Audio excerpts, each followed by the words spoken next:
I can tell you without any equivocation that this is the reflection of the whole Senate.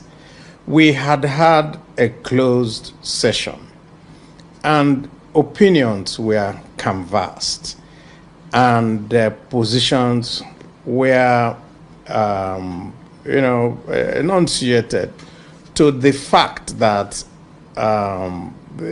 we can no longer continue business as usual. Business as usual that I mean is just pass another resolution, ask the president to do A, B, and C, and of course he ignores it and continues going ahead in the lackadaisical manner that they have always been taking this issue.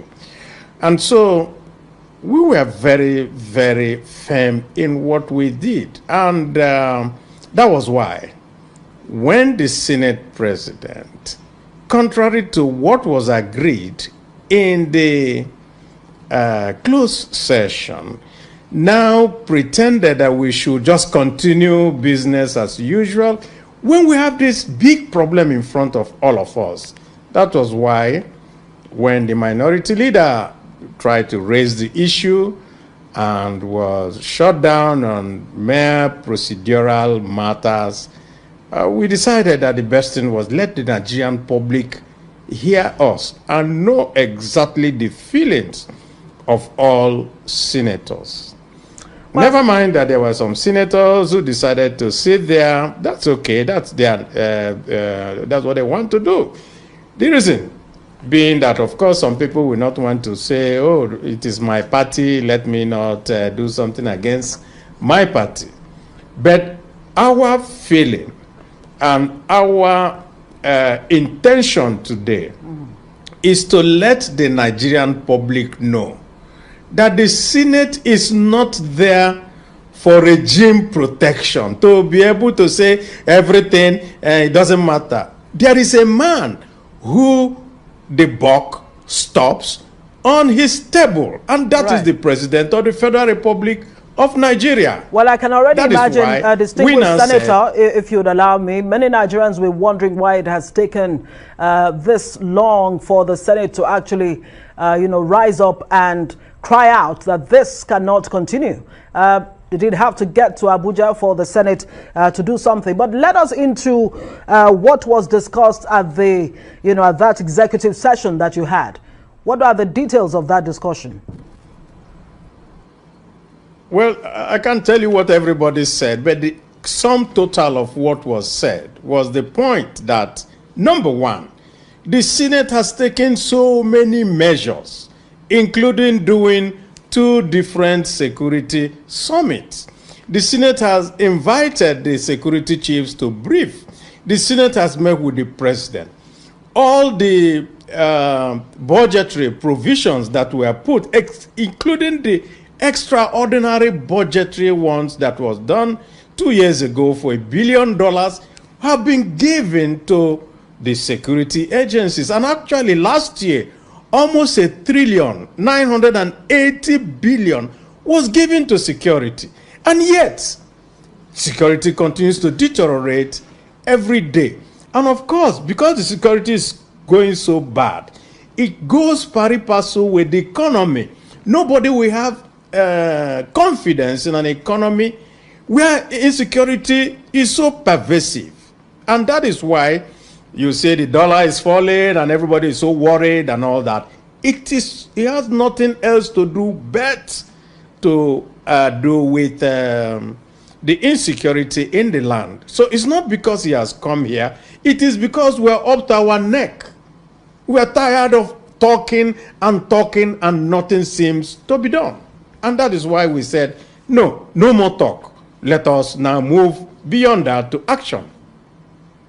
And there are reports, too, that there's a call to impeach the Senate President Ahmad Lawan. What can you tell us about that? And is that call going anywhere? Is it going to gain any kind of traction? No, there's no such call. No, I can tell you that there is no such call. But we are not leaving anything off the table because we are not here for the interest of President Muhammadu Buhari or the interest of our Senate President Lawan. The interest that we are protecting is the interest of Nigerians who sent each and every one of us in the Senate from their different constituencies. And so we represent our constituency. Listen, you needed to be inside where we spoke, where the senator representing Niger, Senator Sani Musa, shed tears about that inside his senatorial district in Niger State, there are more than 10 IDPs, and children are dying, people are being killed daily. And we're just sitting around and talking about, and of course, our president. Since 2017, I had called for his removal. I started this move. I said it at that time, because at that time, at any time you make any attempt at talking about the president, people will tell you to leave him. Then they will say, oh, he's not aware. Garba Shehu and his other person will find excuses.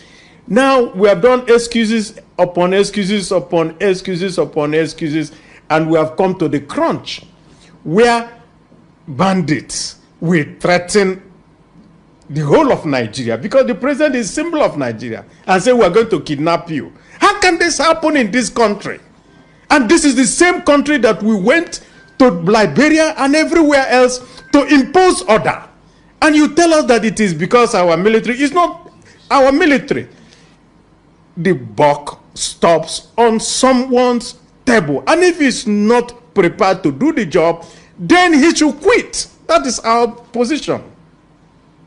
Like you pointed out, it's not the first time that this call has been made to impeach the president. I recall in 2020 there was a similar call. What are the chances that, since you say that it is a general resolution, is it going to get to the floor of the Senate? What's going to happen thereafter? Well, we have given our, I would say, our position.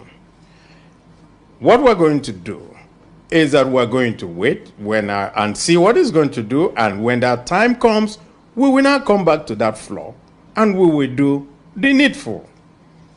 The Constitution is very clear there, Section 143. We know what to do. And at every point that you want to say something, there's always someone who will come up to want to make an excuse for incompetence. There's no excuse again for this. None. And we are very, very certain that Nigerians will now see that the Senate has continually done everything. But we find that we send to the same person, to the same presidency, and nothing seems to be done. And if you're tying the hands of our military, if you're doing things to make the military, look, the speaker, the deputy speaker, yesterday on the floor of the House of Reps said that more than 44 reports and actionable intelligence was given before the Kuje prison mishap happened, and nobody did anything about it. And Mr. President himself went to Kuje prison and asked the question, what happened to intelligence and all that? And we were waiting. We were waiting for heads to roll. We were waiting for action to be taken. Then it seems that everybody just went back to their normal lackadaisical action. No. Right. The country is in very serious trouble.